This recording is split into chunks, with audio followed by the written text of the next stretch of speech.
I just knew that that was what I was meant to do in this world. It's always been a constant in my life. This sponsorship with Mane and Tail is so near and dear to my heart. To have their support on this huge journey and my Paralympic goals, it means so much.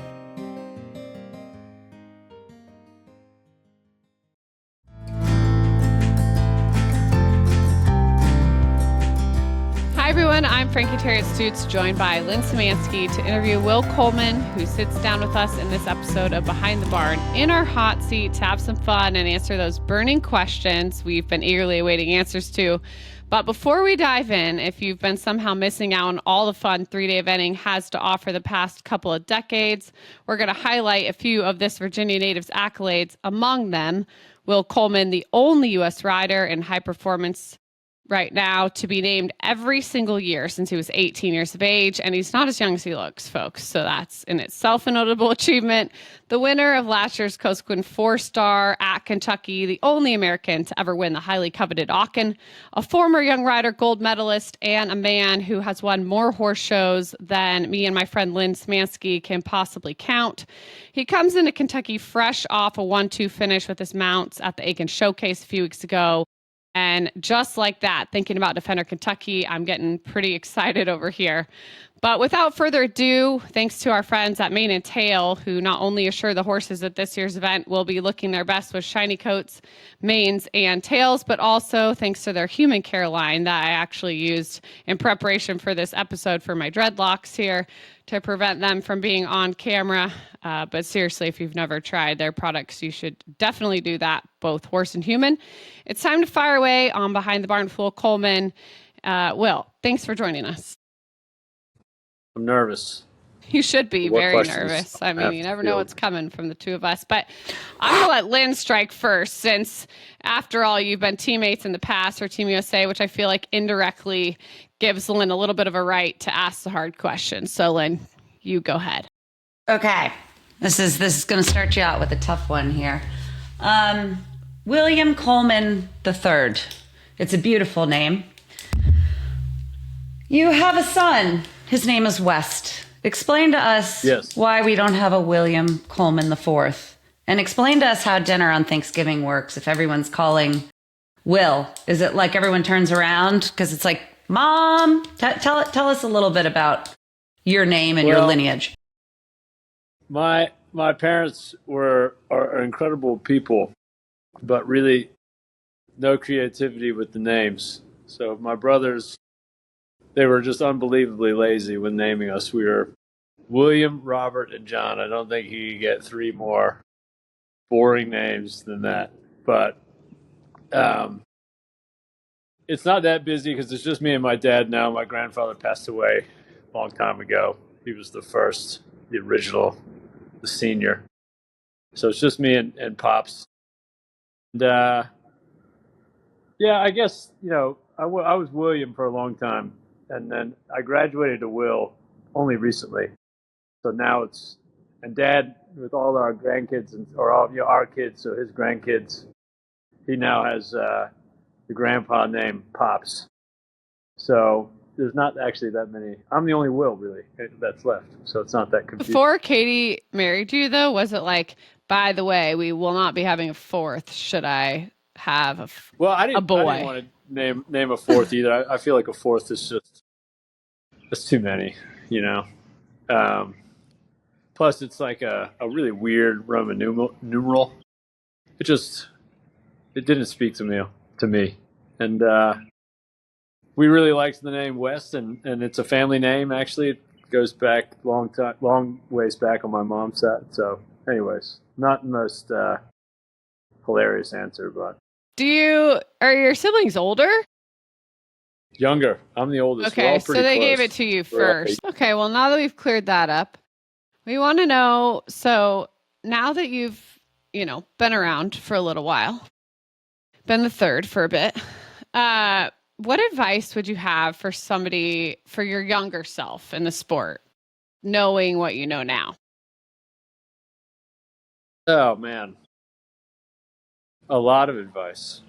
I'm still probably giving myself advice, anyways, there's a lot. I think what I would probably say,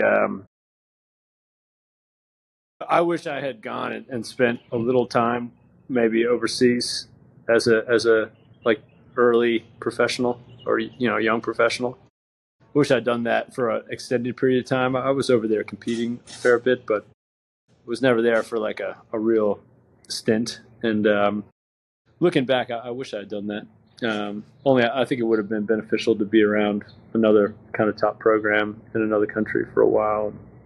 That's like one very, very small regret. But other than that, it's just, you have to be really patient. You have to just keep kind of trying to get better and keep learning about horses. And, eventually I think you do maybe get a break or two and maybe you have a chance. But it's a really hard sport. And, I think for me, the biggest thing has been just trying to enjoy the day-to-day as best you can and really find a lot of satisfaction in that. And then, then the life is really nice.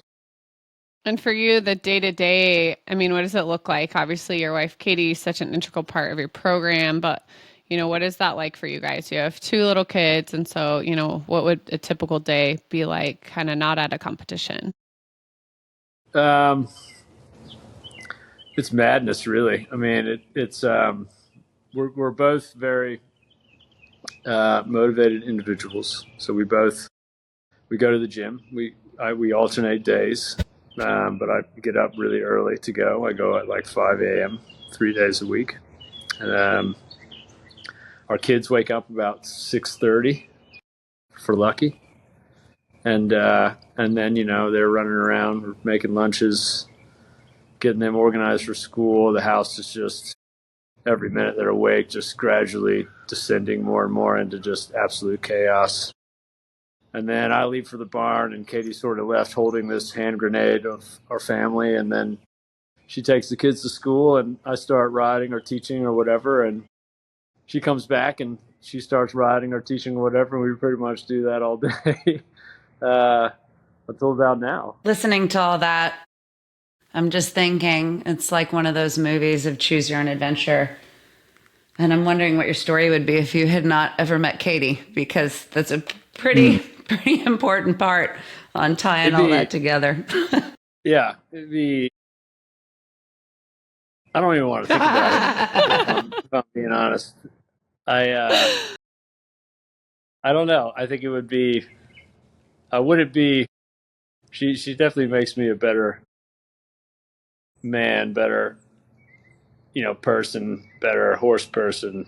She kind of compliments me in every facet of my life. So I think it's hard to imagine life without her. But talk a little bit where you are in your head in life. I mean, if you think back to WEG in 2018 when you stepped onto the team at the last minute, that's a lot of emotions and readiness and preparation to have gone through. And then you look at the next cycle and a half and you have everything set up to, have multiple options going into the Olympics. And obviously that was disappointment at the last minute, and I know you've probably talked about that till you're blue in the face, but talk a little more about where you are in your head moving forward. And I mean, I would think maybe in some ways that, it's like, what else could possibly happen at this point? But, where are you going into this year? And talk a little more about that. Well, I feel like I've come a long way since 2018, just I think as a competitor, I think our program has evolved in a lot of really healthy ways. And I think we're doing a better job with the horses. And that's kind of your number one kind of job, really, is to produce them to their highest potential, whatever that is. And I think we're doing a better job of that.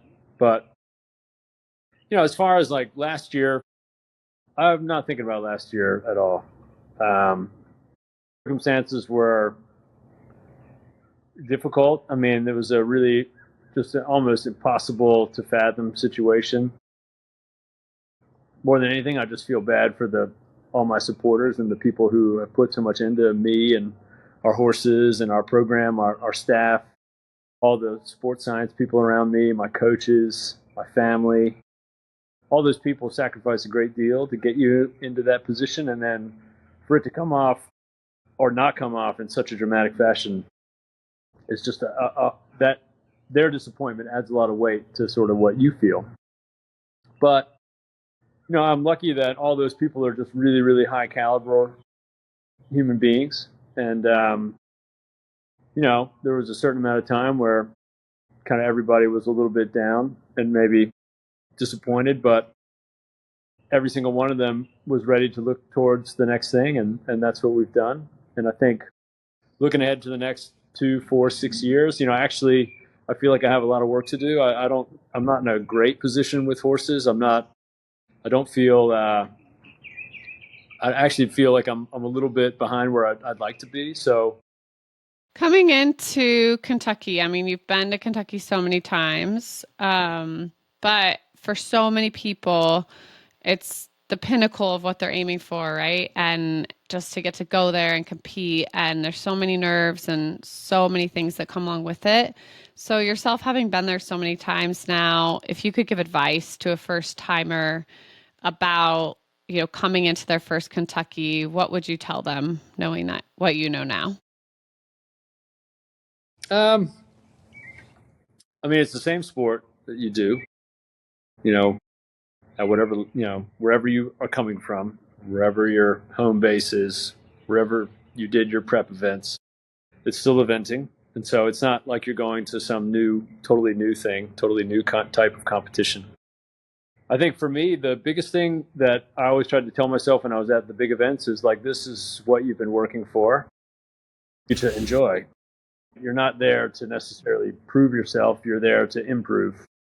And you're there to sort of get as much out of that experience as you can.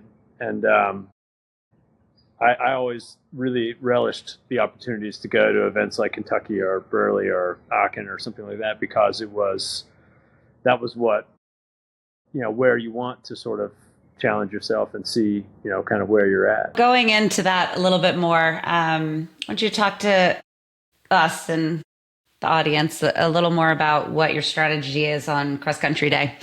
Like, what are you eating in the morning? What are your eats? What are your beats? What are you listening to on your headphones? What are you doing? I don't have like a real set routine. I'm not terribly superstitious. I'll probably eat the same thing I always eat. I have like a little yogurt, some granola, coffee. I might listen to music when I'm kind of going down to walk the course. I usually walk the course. I don't listen to that much music. I just kind of go for a walk. So I don't know. I'm pretty boring. I don't have like a big pregame ritual. Are you a watcher on cross country morning, or are you stick to my plan? I'll watch a bit.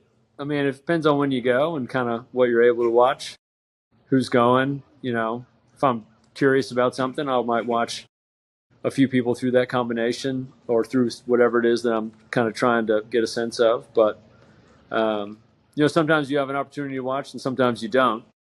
So I just kind of never like to feel like I have to be reliant on a certain order of things, because the truth is, from one event to the next, it can always be different.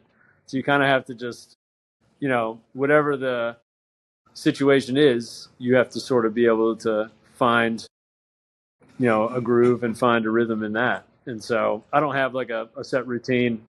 I never have. My morning rituals are the same whether I'm going to an event or I'm not. And that's kind of the only thing that is dictated is sort of when I ride and, when I need to do what I have to do with my horses as far as getting them ready. But other than that, everything's the same. I don't really do anything different. Or maybe I just go hit chip shots in the parking lot. I've been known to do that. But other than that, no. I mean, I prefer to go in the morning just because, it's quicker. You get it done faster. Maybe golf in the afternoon then if it's a quiet event. All right. Well, speaking of games like golf, we have a quick mini game. So we want to play a game we're calling Two Truths and a Lie. So Will has supposedly prepared two truths and a lie, and Lynn and I are going to guess what is the truth and which are the lies. Which is the lie and which are the truths. Okay. So you can tell us the three things in any and then order. we get to ask a few questions before we have to decide. Okay. All right, you guys ready? Ready. All right, first one is I once had a pierced ear.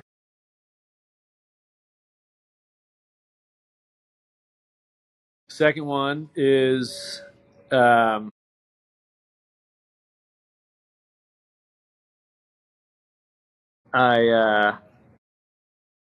have a tattoo. And the third one is I'm an incredible dancer. Was the pierced ear the left or the right side? Those might all three be lies, actually, now I'm thinking about it. I'm not good at this I was really thinking about the dancing, and that was not it for me. Only one could be a lie? And two one truths. Lie. You have three new ones. Okay. As a kid, I had shaved heads for multiple summers. Like all the way, like Bicked, or just close? Not quite as close as Bicked, but not quite Bicked. Okay. Military buzz. Military buzz. Okay. I had a pierced ear for a short time as a early teenager, and then third one is when I was a freshman in high school, I was 5 feet. Now one of those is a lie. Okay. I think we're just gonna have to guess because all pretty believable. I think the earring's real. Yeah, I'm gonna go with 5 feet. I'm gonna go with the Bicked head. I can't believe you both thought that I had an earring. I don't know what vision you had of me as a young man.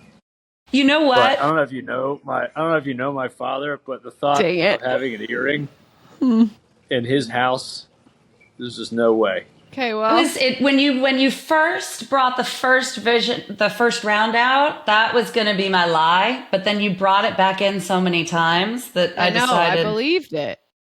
Maybe you went through a rebellious phase at maybe like a golf phase where you're getting piercings and like shaving your head and like I did that in like sixth grade. That wore like really baggy clothes. I don't know. You guys thought I was rocking a little hoop earring. I'm gonna get you one. Maybe stud. I don't know what you guys did. You think I was right? No, I thought it was a hoop, and I thought it was left. A hoop, like a pirate hoop. Yeah, you thought he actually wore an earring. Stud. I thought he just pierced a needle through and took it out, and that was it. No, I thought he had like a gold. Oh no! Young lads weren't rocking the hoops. All right, we were rocking the studs. Fake diamond. Like the diamond. Oh. Well, we also had a little fun with our fans because they always have the best questions. So we have a few questions for you from the audience. The first one is from Sarah from North Carolina, and she wrote in to ask, when I'm watching a few times, I've noticed Will taking his stirrups off as soon as he gets off. What is the purpose of this, and how did he start doing it? I've never seen any other riders do it. There is no purpose for why I do it. That's the truth. I guess I really don't like rolling the stirrups up. I'm weird about my stirrup leathers. I'm very anal about them being the same length. I don't like them getting stretched out or extra holes punched in. I like to really look after the leather, stirrup leather. And I don't really like things dangling on the horse. It's a little bit dangerous, like if, it's spooked or if they had a certain type of bit in that could get caught in the stirrup. I've seen that happen, and that's a really, really scary situation. But the truth is, safety is kind of a bogus reason. I don't know. I'm kind of Did you do it like the weirdo. first time? That's what I'd actually like to follow up on our question to know. Like you're just like got off the horse and you're like, let me rip those suckers off before you take it away. It might have been. I remember starting to do it a little bit when we were at PEQ in Aachen. I think we were there for like 2 weeks before Tokyo. I was a reserve. I'm gonna have to disagree with you on this. Was I doing it before? Oh yeah.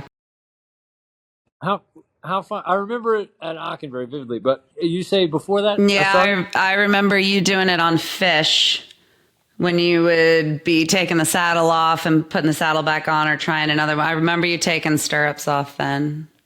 So I'll take a saddle off. Yeah, but they were, but your stirrups. I remember your stirrups coming off. Maybe he was a very sensitive horse. So maybe it's his fault. Maybe this takes the place of all the superstitious stuff, like not having a superstition. Yeah, you got to have something to focus on. I am pretty OCD. So if the stirrups are dirty, we throw them over the saddle, then the saddle's dirty. I mean, what's that?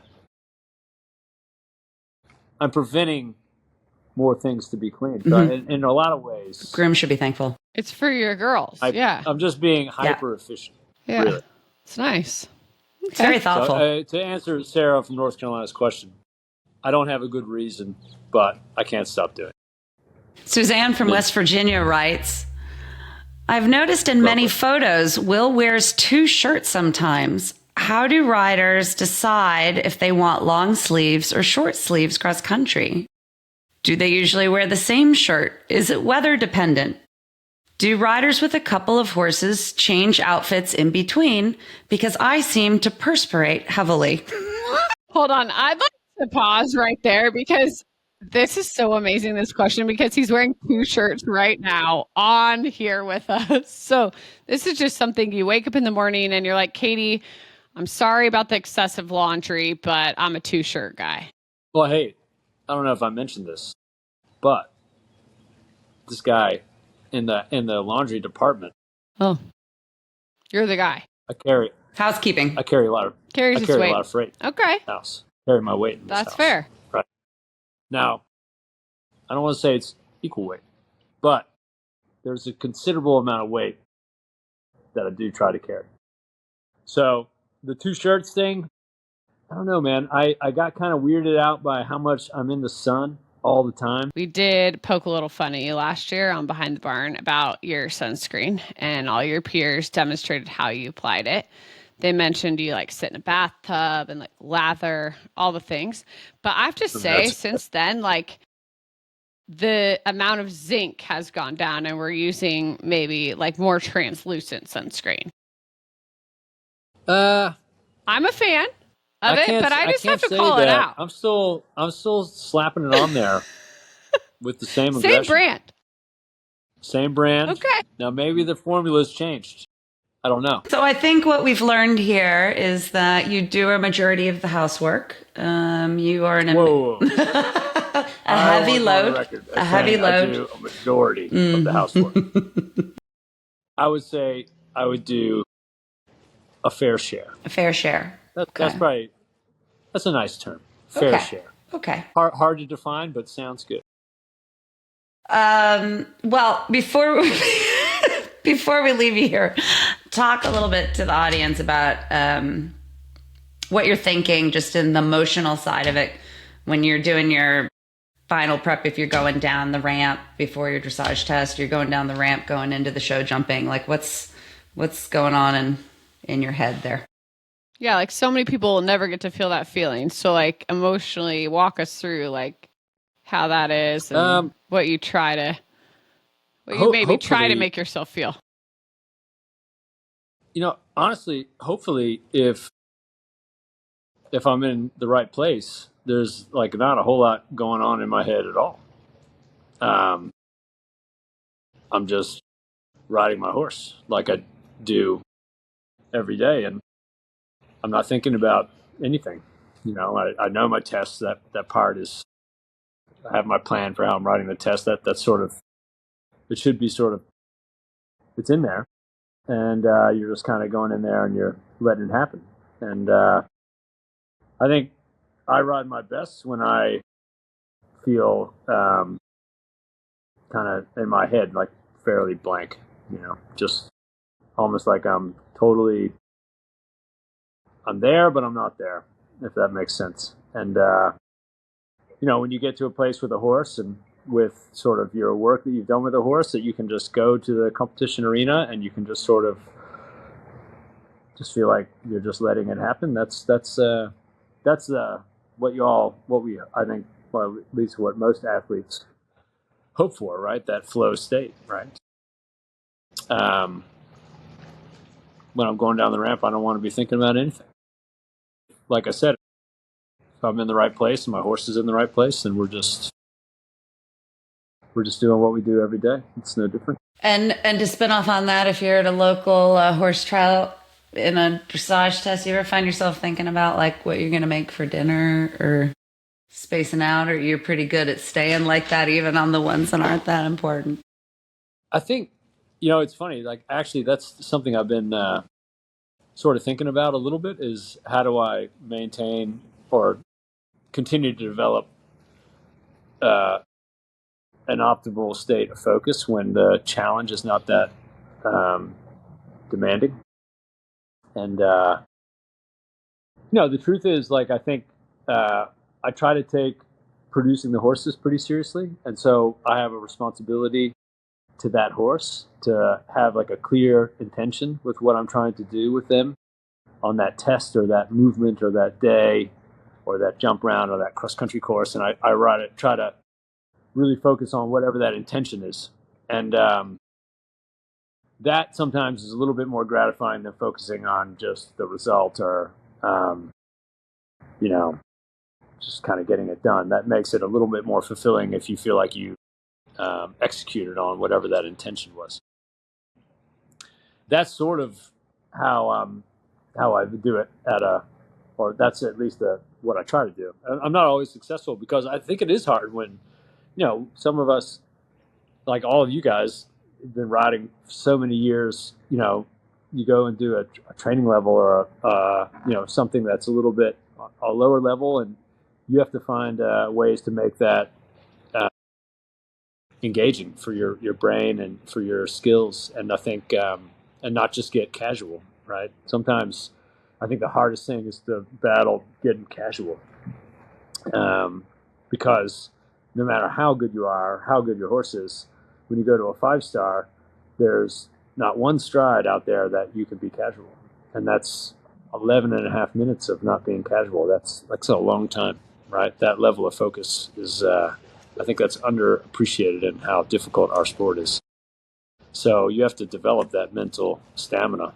And, you can do it at a lower level if you just have, you have to make your target a little smaller than maybe what the level asks for. But, that's something I've been actually thinking about a lot recently. So I don't know if it's working, but I'm trying. Well, with that, we're going to be rooting for you this year, without a doubt, at Kentucky. We can't wait to watch it all unfold, even the slow motion reels from around the world as they come in now that they've heard this Behind the Barn podcast.